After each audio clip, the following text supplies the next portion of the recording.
Would you like an open debate around the pandemic and the procedures and legislation around it? Some people would. Some people are very concerned about it. Let's discuss the pandemic and how it's being handled around the world, the regulation, the legislation. Is there enough open conversation? Are you concerned about it, or are we living under a kind of necessary regulation required to deal with an emergency? Let's have a little chat about it now.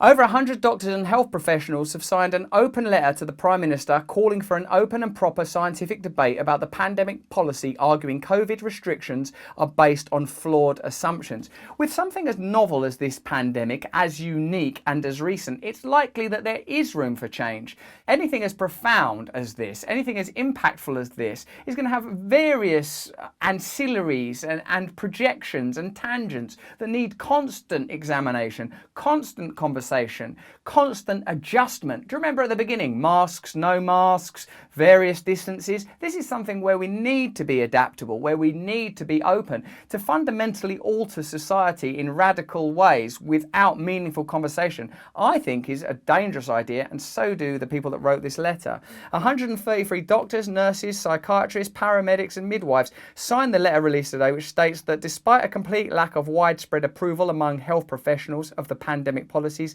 no attempt has been made to measure the harms of lockdown policies. That's one of the things I think about. Whilst it is of course necessary to protect vulnerable people from the impact of coronavirus, to me it seems that it's important too to look at the impact on mental health, on various other diseases that can no longer be addressed or treated in the way that they perhaps should. I'm talking about things like cancer, diabetes, heart conditions, all of these things that have been put on hold in order to prioritise this rather unique situation at the moment. And again, to bring the focus back, I wonder what the impact is around mental health, suicide, addiction. These are areas in which I have more personal experience. Obviously not suicide, not personal experience, clearly. But this is, I know from the kind of communities that I move in, has been an area that has been strongly impacted. And it seems to me important to have a holistic, total view of the pandemic and its implications everywhere. In the same way as I've heard other pundits, notably Joe Rogan, say that part of the messaging should be, hey, you've got to stay fit, you've got to eat well, you've got to get regular sunlight, access to all sorts of vitamins, work on your breathing systems. These are messages that are not promoted that would surely be of benefit, even if you entirely follow the mainstream media line around this condition or this disease, this pathogen, and the implications, indication and consequences of a widespread pandemic. There's nothing wrong with promoting health measures. That doesn't mean you're yielding to what would be termed conspiracy theories. The letter also addressed the Health Secretary and First Ministers for Scotland, Wales and Northern Ireland and said, "You have failed to engage in dialogue and show no signs of doing so. You have removed from people fundamental rights and altered the fabric of society with little debate in Parliament." Last week we did a video, I'll link to it at the end, where it talked about the amount of legislation and regulation that's being brought about by this pandemic in a whole host of countries, and the likelihood that these legislative measures will never be repealed or altered. To do that without conversation, for me, is a dangerous precedent to set, and historically, as the video that I'll link to at the end, has not worked out well for us. The signatories from a broad range of specialties came forward despite the risk of doing so both to their jobs and reputations. Founding signatory Dr. Ros Jones, a retired paediatric consultant, said, "We wrote the letter as a group of healthcare professionals connected only by our deep concern and shared commitment first to do no harm." We all know that oath. "We can no longer stand by in silence. We're not the first group of medically and scientifically qualified professionals to write in such terms to the government. In March, eminent scientists publicly called for drastic policy change. We sincerely hope we'll be the last to feel the need to write such a letter." If there's nothing to worry about, there's no harm in having conversation. If you're certain that the course of action that is being taken is the correct one, then have an open, honest, sincere debate. No, there are these complications, but we'll line it out this way. You're right, a possible consequence of lockdown is problems around mental health, but we'll take these measures in order to address it. There's nothing to be afraid of. Truth oughtn't be a fearful thing if you're being honest in your communication.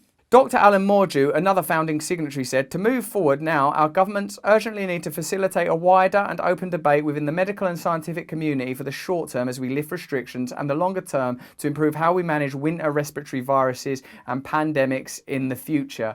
It seems that once these measures have been implemented, that we will see a repeat of them. I wonder what we can learn. I wonder what countermeasures we can take. I wonder how we can be responsible for the various concerns and problems that come out of our our new novel situation. Caring for vulnerable people, protecting sick people, ensuring that we don't create more problems around mental health, that we don't neglect other health issues. These ideas are complex. Do you think we have the right people in the right positions to solve these problems with the right incentives, the right government, the right corporations, the right pharmaceutical industries, the right media, the right level of conversation? If you feel confident in all those areas, we've got nothing to worry about. If you don't feel confident, then perhaps you can help to advance the idea that these conversations should be allowed to happen. I'm not expressing an opinion on whether or not certain medication should be taken or prescribed. That's an individual choice for all of us to think about with our own sets of priorities and our own requirements, being responsible in whatever way you consider responsibility to be expressed.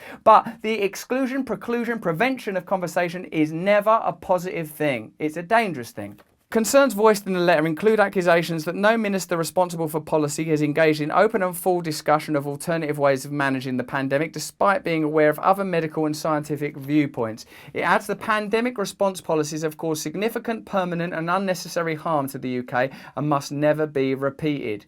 The letter focuses on 10 areas where the UK's approach to COVID failed. It argues the nature of the COVID threat has been exaggerated. It claims the use of behavioural science to generate fear was inappropriate and unethical, and it argues the role of asymptomatic spread has been overplayed and used to promote public compliance with restrictions. That's a very interesting opinion. I don't have access to the data to respond to whether or not the asymptomatic threat has been overplayed. It feels to me that certainly this situation has been mobilised to meet a certain agenda. And I suppose because of my studies, let's call them that, in other areas of political and commercial history, I have concerns that there may be agenda other than the well-being of ordinary people and the prioritisation of our health and dealing with the health crisis, because I suppose I've seen what happened around the opioid crisis. I've seen what has happened around terror crises. I'm not advocating for any kind of conspiracy theory.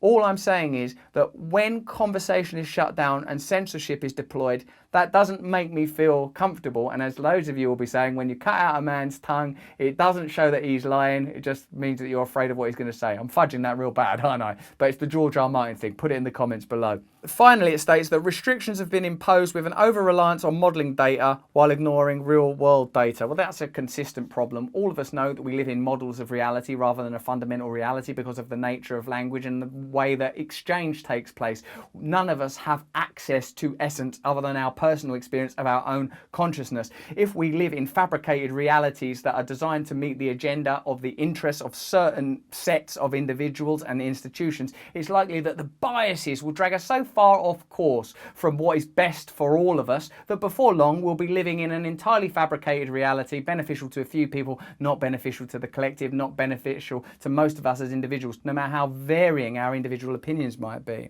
The signatories called for a sea change within the government, which must now pay proper attention to those esteemed experts outside its inner circle who are sounding these alarms. For example, check out this. Lockdown has major impact on mental health. Lockdown has had a major impact on UK's mental health, including increased rates of suicidal thoughts, according to new research. The study, led by the University of Glasgow, examined the effects of COVID-19 during the heights of the pandemic. Certain groups are said to be particularly at risk, including young people and women. It's impossible to ignore the likelihood that such radical social changes would not have a negative impact in other areas. And I suppose what's required in order to continually measure and adjust is open conversation. It's difficult to feel confident in the incentives and the agenda of the institutions that set the policies, the restriction, the legislation, when conversation is continually closed down. What do you want? Do you want to be able to talk openly about the possible upsides and downsides of legislation, medical responses to this condition?